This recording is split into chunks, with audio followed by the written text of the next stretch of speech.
Evaluasi taktis dan teknis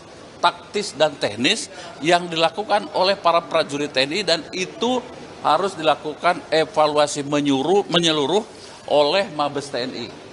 Ya, jadi ini terjadinya tuh apakah kita misalnya tidak membawa kode-kode yang pas? Apakah kita misalnya tidak memakai seragam yang sesuai ketentuan sehingga menimbulkan sesuatu dan kebijakan-kebijakan lain. Nah, sehingga menurut hemat saya, jangan kemudian karena ada korban langsung mengundurkan diri, karena harapan kita justru yang terbanyak itu adalah dari satuan TNI. Ya, satuan TNI ini dari sekian puluh tim yang dikirim oleh negara-negara, kita ini paling banyak di Unifil. Ya, artinya tidak serta-merta karena ada kasus ini kemudian mundur. Enggak, pelajari dulu. Kalau hasil investigasi, hasil evaluasi dinyatakan sudah tidak lagi efektif dan tidak ada manfaatnya, baru kita mundur dengan baik-baik. Tetapi perlu dicatat, ya, satuan tugas ini khususnya seluruh Unifil ini akan berakhir sesuai mandat pada tanggal 31 Desember tahun ini. Jadi tinggal beberapa bulan lagi. Itu kira-kira. Implikasinya kalau tiba-tiba disuruh mundur semua apa Pak kalau dari anggota kita yang bergabung di Unifil itu? Kalau disuruh mundur, menurut hemat saya, mundur ditarik maksudnya, ya tidak baik karena kita sudah komitmen kepada PBB, karena kita menjadi anggota PBB.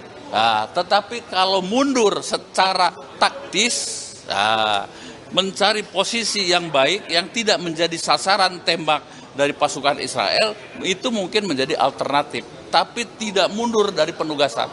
Itu.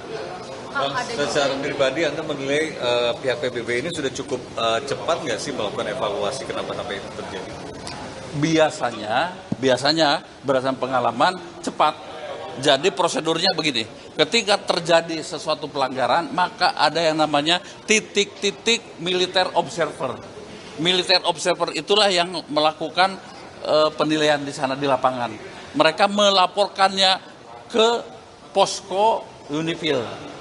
Nah, posko Unifil nanti mempelajari di mana, atau dari tim pusat, dalam hal ini dari PBB, turun untuk melakukan investigasi. Nah, hasilnya kemudian dilakukan penilaian oleh kita, begitu. Ya. Tapi ini juga usulan supaya Indonesia narik dari BOP ini, Kang. Nah, begini ya, dengan situasi seperti itu, ya, ini baru prediksi-prediksi, ya, prediksi. Kita tahu bahwa Israel itu nakal, bahkan tidak taat kepada resolusi PBB. Padahal Israel itu juga di bawah PBB. Begitu, ya. Jadi saya bayangkan kalau dia di bawah BOP yang dipimpin oleh Presiden Amerika Donald Trump. Seperti apa dia? Nah, begitu. Sehingga ini akan mubazir kalau kita berada di wilayah BOP, begitu. Ya. Jadi sehingga menurut hemat saya, ya, dipertimbangkan saja berulang kali dulu apa manfaatnya ada di BOP dan kemungkinan terjadi hal-hal yang tidak dikehendaki. Jangankan di BOP, dia seenak perutnya saja, ya. Sekarang di bawah PBB saja dia sudah tidak taat. Daripada kita repot nanti, apalagi sampai kita harus mengirim pasukan paling besar sebanyak 8.000 personil. Download Tribun X sekarang, menghadirkan lokal menjadi Indonesia.